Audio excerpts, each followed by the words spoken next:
Amanda's POV. Pagkatapos ng pag-uusap namin na iyon ni Luther, ay inabala ko na lang ang sarili ko sa aking negosyo. Kinuha ko na rin kay Tess ang mga alaga ko upang kahit papaano ay maibsan ang lungkot na nararamdaman ko. Namiss ninyo ba si Mommy? Sorry ha kung iniwan ko muna kayo kay Ninang Tess ninyo. Kumakawag ang buntot ng aking Pomeranian, pati na ng white poodle ko nang hagkan ko sila isa-isa. Nakapalibot sila sa akin ngayon at katabi ko sa aking kama. Indeed, simply spending time with your pets can help you feel better. Gutom na ba kayo? Bumangon na ako at tinungo ang kanilang silid. Nakasunod naman silang lahat sa akin. They have their own room in my house, pero palagi na dito sila sa aking silid na tutulog. While I was preparing the food of my pet, my phone ring. Sinilip ko kung sino ang tumatawag at nakita ko na si Daddy yon. I already talked to him and cleared everything about Romano.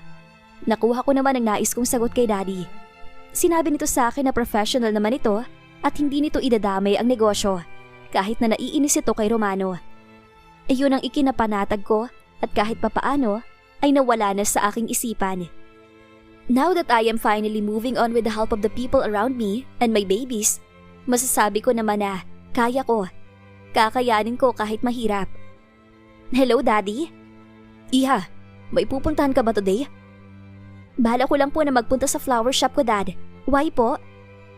Ibinaba ko ang pagkainan ni Daisy at ni Lily. Habang kausap ko ang aking ama, ay naglalagay ako sa lalagyan ng pagkain ng mga aso ko. We have a dinner with us sa Avedra, anak. Mamaya pa naman. Kaagad na paatras sa mga kilay ko. Wala pang nababanggit sa akin si Luther tungkol dito. What time po? Tumingin ako sa orasan. 7:00 na ng umaga. Siguro ay baka nag-iimbita si Tita Cynthia for her birthday tomorrow. Bukas na kasi yon at abala na rin si Luther. I am also helping him to organize the surprise birthday party for their mother in a famous resort in Pangasinan. 6 p.m. Cynthia invited me and your mom, syempre pati na rin ikaw, to have dinner in their home. Your future mother-in-law wanted to see you and talk to you. Okay po, Daddy. Kakausapin ko rin po si Luther. Maya-maya ay biglang tumahimik sa kabilang linya. Napatingin pa ako sa cellphone ko kung naroon pa si Dad. Ongoing naman ang call. Daddy? Yes anak? Pansin ko'y talagang nagiging malapit na kayo ni Luther. Anito, mabait naman po kasi si Luther. Sa kaning sobrang nasasaktan ako dahil sa nangyari, ay nariyan to upang tulungan ako. Kahit na hindi ko sabihin ay sinusundan niya pa ako. He's a good man, Daddy. Mabait at gentleman. Muli na namang tumahimik sa kabilang linya. Nang ibaba ko ang lalagyan ng pagkain ng aking mga alaga, ay naupo ako sa sofa at pagkatapos ay muling nagsalita. Sige po, Daddy, 6 p.m. Alam ko na rin naman po ang bahay ni na Luther. Kahit hindi na po tayo magsabay na pumunta doon. Tatawag na lang po ako sa inyo ni Mommy kapag on the way na ako. Okay, Iha. Nang naputol ang tawag ay inasikaso ko ng muli ang mga alaga ko. Lahat sila ibinigyan ko na ng pagkain at inumin. Maaga pa naman at may oras pa ako para pumunta sa flower shop ko. I went back to my room. Naligo ako at naghanda. Plain white blouse at gray trouser lang isinuot ko at hindi na ako nag-abala pa na mag-makeup. Nang makapag-ayos ay tinungo ko ng sasakyan ko. Pero bago pa andarin yon ay kinuha ko na muna ang cellphone ko. Nakita ko na may mensahe si Luther. Dinner sa bahay namin later. Are you free? Pero bago pa man ako makapag-reply, ay nakita ko na tumatawag na ito. Luther. So, are you free? It's Saturday today. 6 p.m. pa naman. Actually, tinawagan na ako ni Dad na inibita nga sila ni Tita Cynthia for dinner sa bahay ninyo. I can't say no. It's your mom and her birthday is tomorrow. I was driving on the way to my flower shop while talking to Luther. Medyo magaan ang pakiramdam ko ngayon. Nakatulong ang paglabas ko ng hinanakit sa kanya kahapon. But be careful later, Amanda. Baka may mabanggit ka kay Mommy na tungkol sa surprise. Napatawa ako ng mahina. Ako pa? Tell that to yourself. I know how to keep surprises. Baka ikaw ang madulas at masabi mo. It was a light conversation. Naririnig ko rin ang pagtawa ni Luther sa kabilang linya. Where are you now? Sa bahay lang? Susunduin kita mamaya. Nandito ako ngayon sa office, Amanda. May tinapos lang kong trabaho. I am driving, papunta sa flower shop. You were driving and talking to me on the phone? Amanda. May pagbabanta sa boses nito na ikinangiti ko. Luther, you are overreacting. Okay na ako. I can drive. I am a good driver. But not when you were hurt, Amanda. Okay, wala akong panlaban sa sinabi nito. Sige na. What time are you going to pick me up? Sa bahay ko na lang ha? Kasi uuwi pa ako to check on my babies. I will call you. Take care and be safe, Amanda. Opo. When the call ended, I focused on driving. Luther was one of the best. I found another friend that I can trust and that's him. Sila ni Tess ang nariyan sa tabi ko at nakakaalam na mga sakit na pinagdaanan ko dahil sa pagmamahal ko kay Romano. I saw how they wanted to make me feel better. But they do not know how. Pero yung support at pananatili nila sa tabi ko ay sobrang sapat na. Nang makarating na ako sa flower shop ko ay kaagad na akong pumasok sa loob. Ipinark ko ang sasakyan ko sa gilid. I saw Alma arranging bouquet of flowers. Dami ah! Nagulat ito na makita ako. Ma'am Amanda, akala ko po hindi kayo pupunta. Ibinaba ko ang aking bag sa gilid at kumuha ko ng gloves. Lumapit ako kay Alma at tinulungan na ito sa pag-aayos ng mga bulaklak. Wala rin naman kasi akong gagawin sa bahay, kaya pumunta na ako rito. Pero half day lang ako, Alma. May dinner ako na pupuntahan mamaya.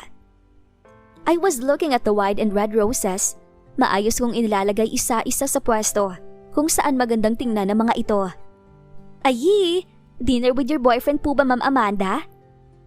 Napahinto ako sa paglalagay ng puting rosas at biglang pumasok sa isipan ko si Romano. Dinner sa family ng fiancé ko. Kailan ang kasal, ma'am? Invite mo kami ah. Sinakyan ko na lang ang kakulitan ni Alma. Sige, kayo pa bang makalimutan ko? Nang tumunog ang bell ng pinto ng aking flower shop, ay napalingon kami pareho ni Alma. Isang batang babae na, nasa siguro edad 15 ang pumasok. Nilapitan ko ito at nginitian. Hello? Hello po. Yumuko ito sa akin. 3 red roses po sana. Kaagad kami nagkatinginan kami ni Alma. Tumalikod ako sandali at kumuha ng 3 red roses. Ito ang unang beses na may batang bumili sa aking shop. Bigla ay natuwa naman ako. Eto na yung 3 red roses mo.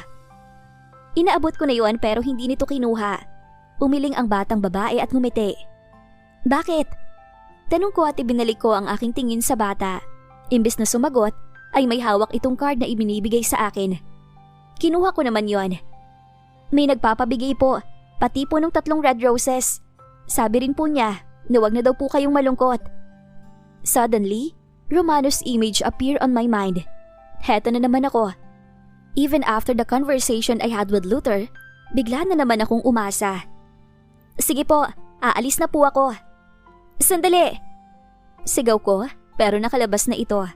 Nang buksan ko ang card na ibinigay sa akin, ay natigilan ako nang mabasa ang nakasulat. What? Mabilis akong lumabas ng aking flower shop at inilibot ang aking paningin sa paligid. Walang mga tao.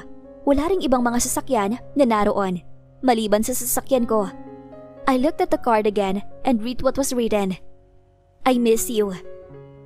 Sa kabilang banda, okupado ang isip ko ng tungkol sa 3 piraso ng rosas na ibinigay ng batang babae kanina, pati na ang nilalaman ng card na ibinigay nito sa akin. If it's Romanos then, bakit hindi ito ang nagbigay sa akin? Walang ibang tao sa isipan ko na gagawa nun kung hindi siya lang. Ma'am, 12 na po. Half day lang po kayo ngayong araw, hindi po ba? Thank you for reminding me, Alma. Baling ko sa kanya at nginitian ko siya. Inayos ko na ang mga gamit ko. Kinuha ko rin ang bouquet ng bulaklak na ako mismo nag-ayos upang ibigay sa ina ni Luther mamaya. Nang aalis na ako ay napatingin ako sa 3 rosas at sa card. Kinuha ko ang mga yon at tinungo na ang sasakyan. I was too stunned to speak when I saw the letter. Kinilig pa nga si Alma at akala ay sa fiancé ko na si Luther nanggaling. Kung talagang kay Romano ito nanggaling, bakit pa nito kailangan pang gumamit ng bata para ibigay sa akin? Wala ba siyang mukha na harapin ako? Why? Pero hindi na ako dapat umasa.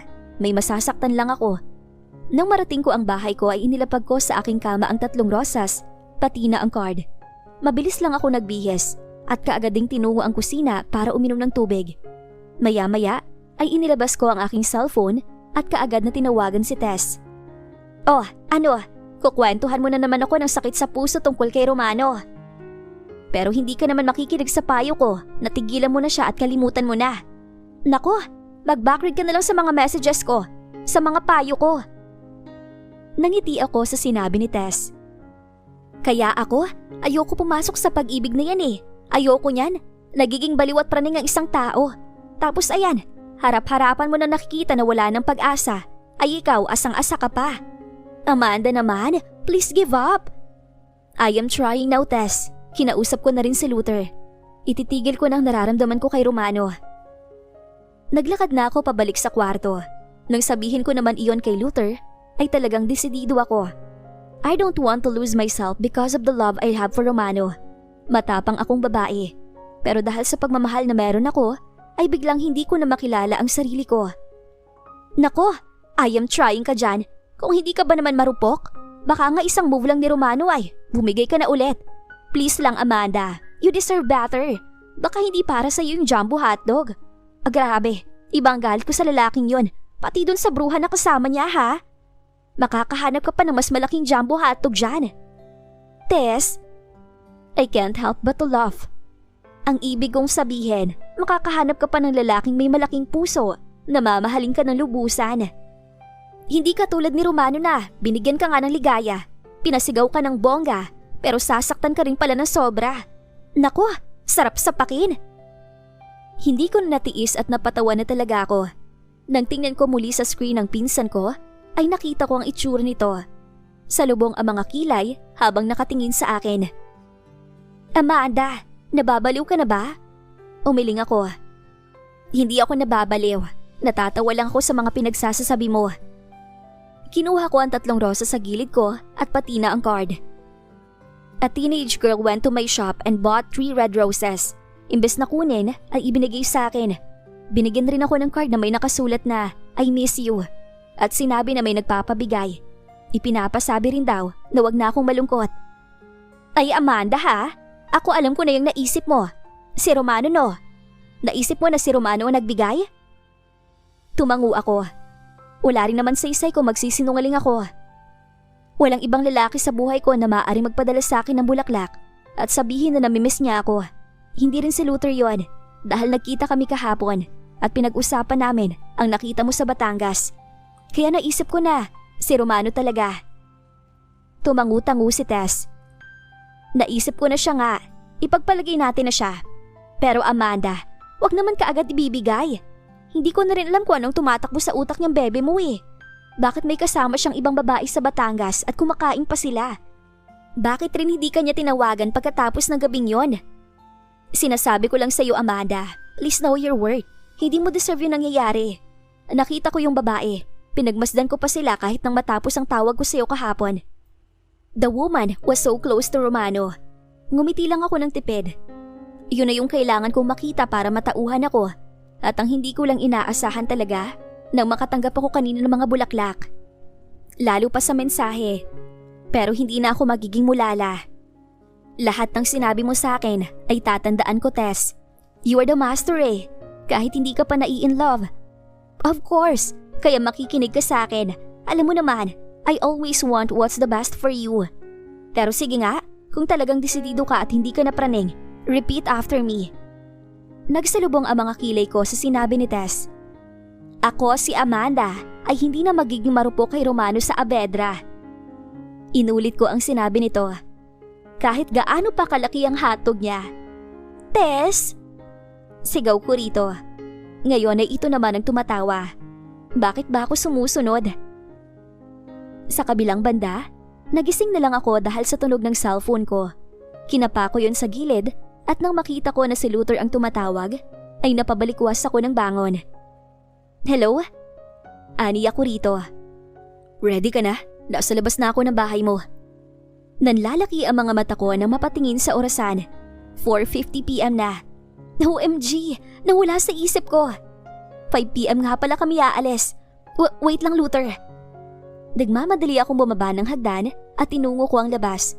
Nang buksan ko ang gate ay nandoon na nga si Luther at nakasandal sa harapan ng kotse nito.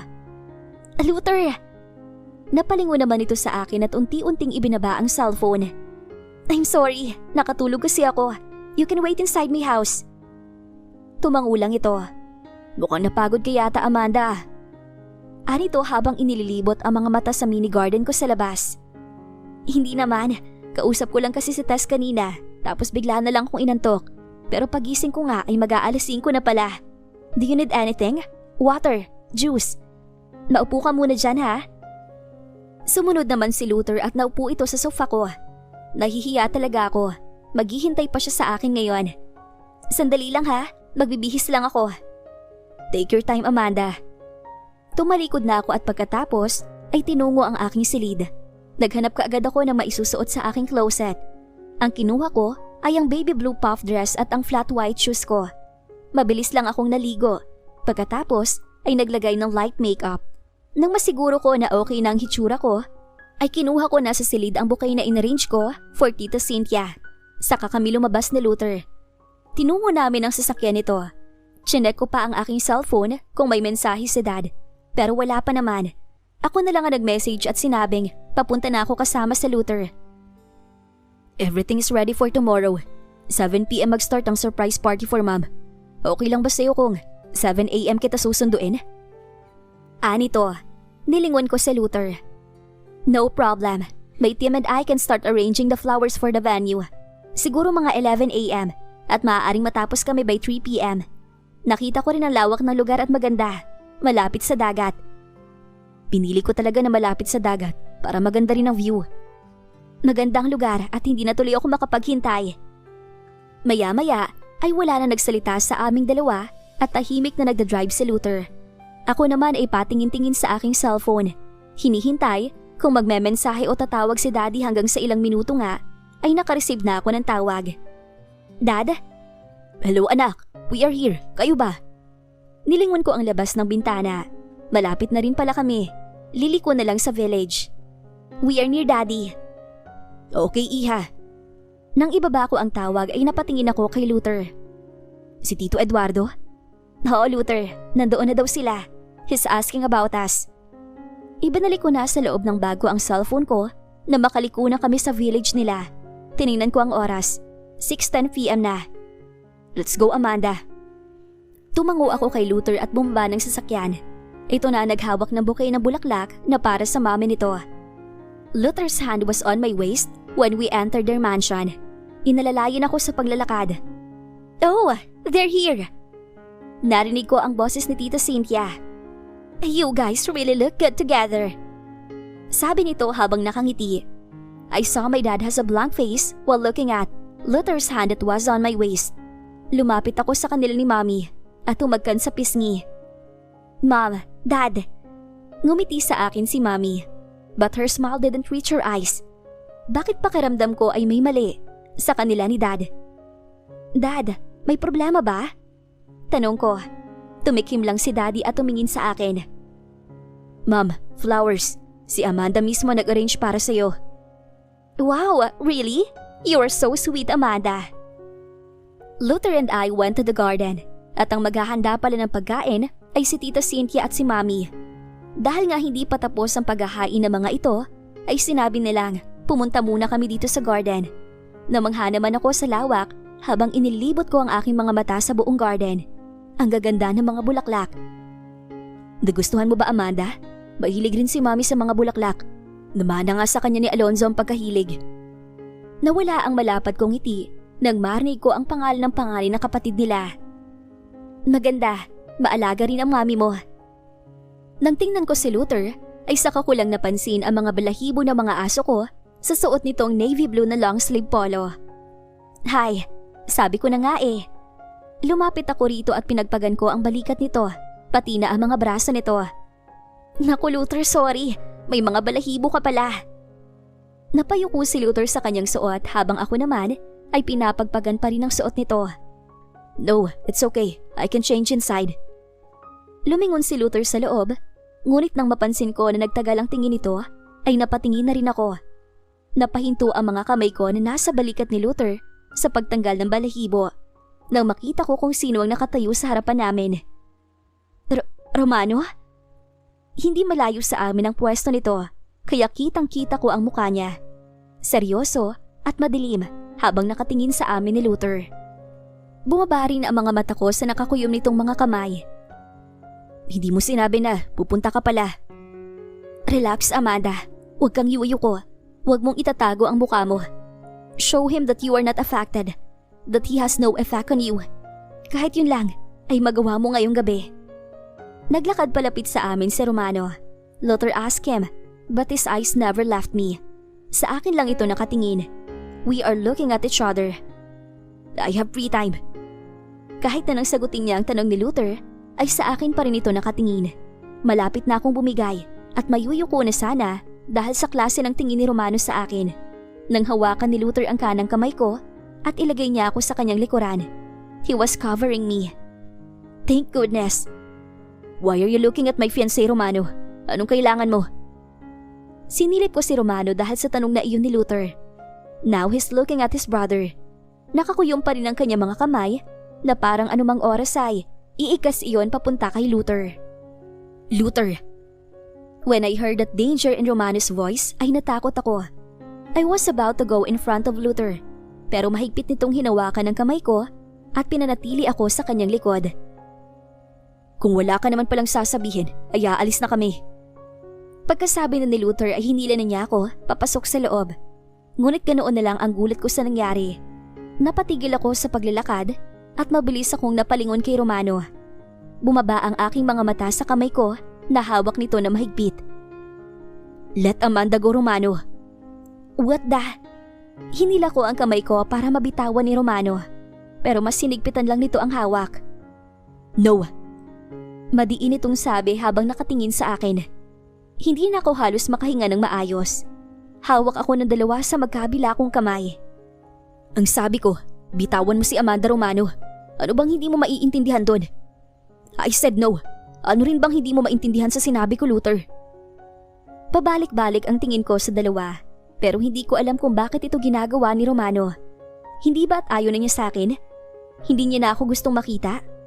Sa bahay pa lang nito ay marami na itong sinabi na dapat tumigil na ako sa paghingi ko ng tawad. Pero anong ginagawa niya dito ngayon?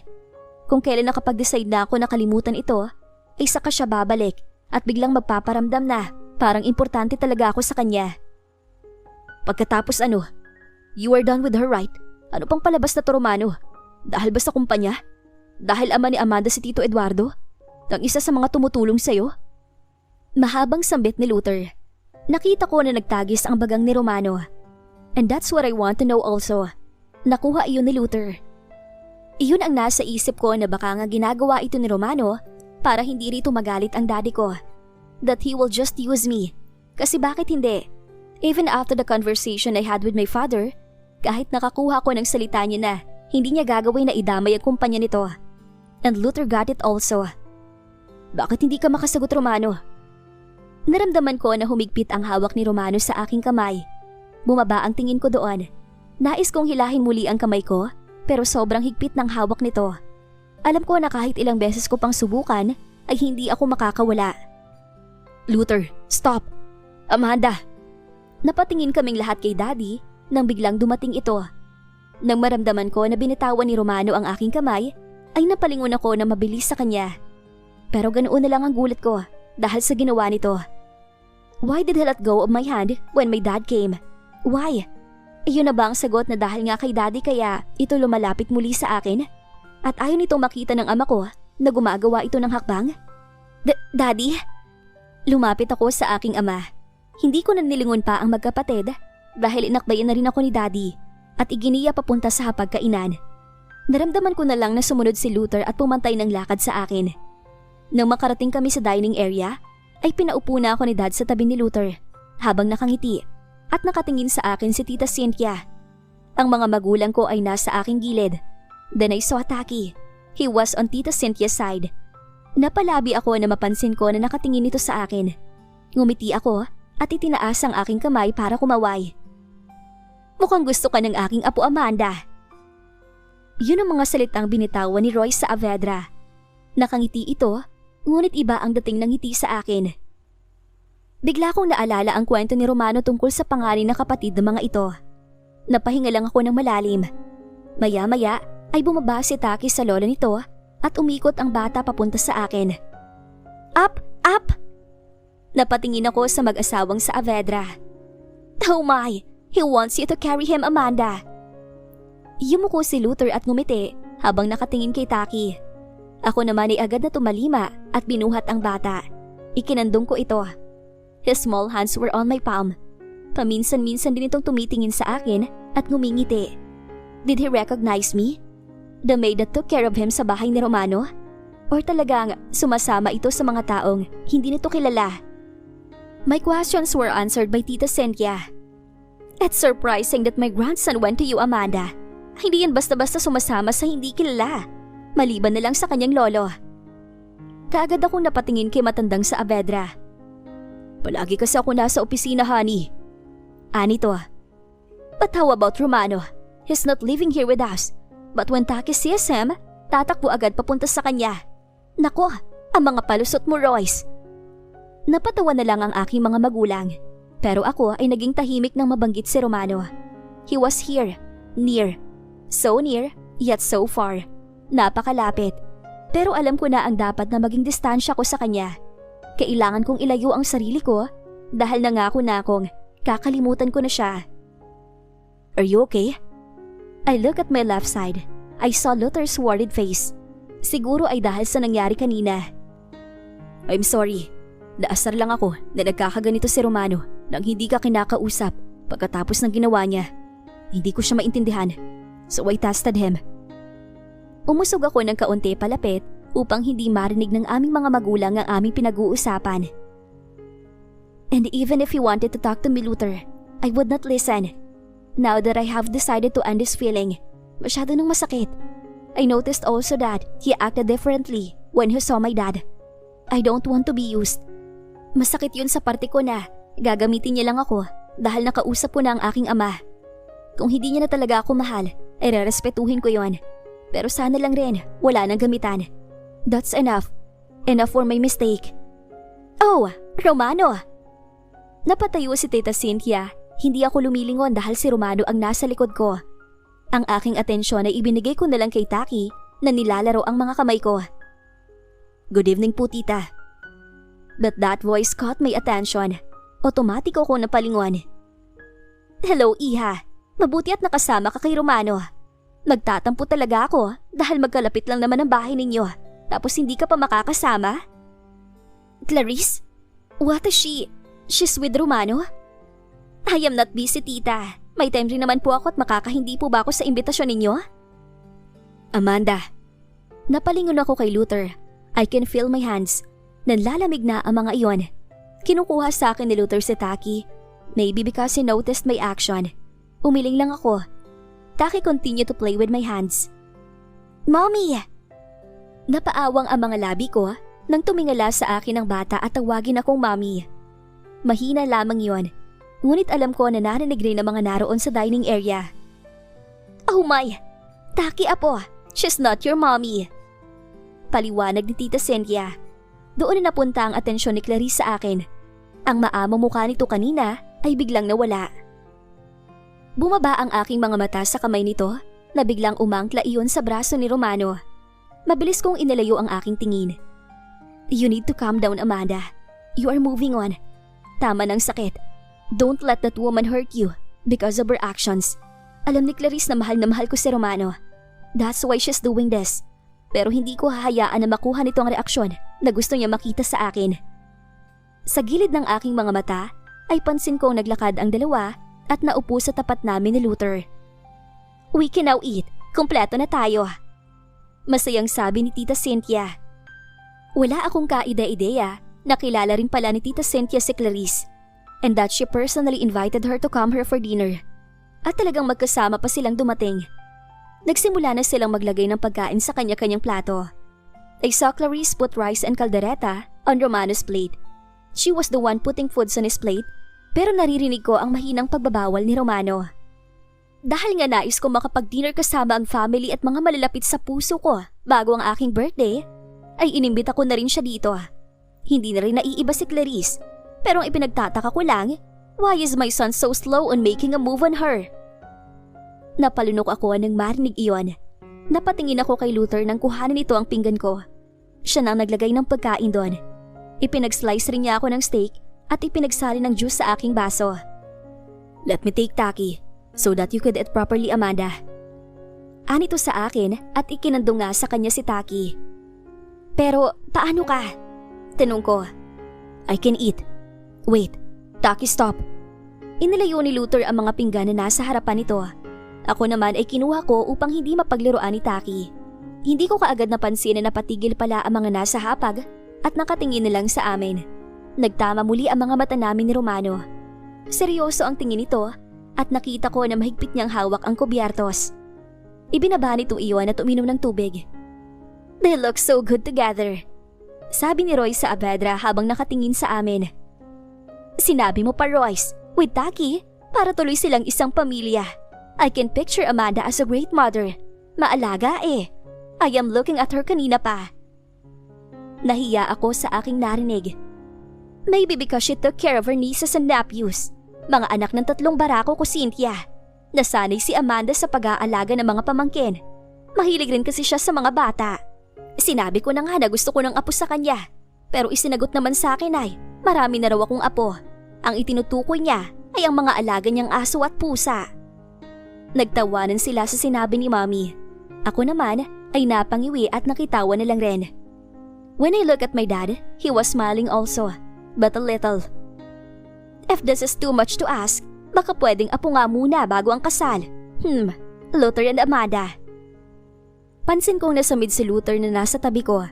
Kaagad akong kumuha ng tissue at iniabot ko sa kanya. Sa gilid naman ng aking mga mata ay nakita ko na muling uminom ng tubig si Romano. "Tita," ani ako rito. "She's blushing. Oh my gosh." Tawa ni Tita Cynthia.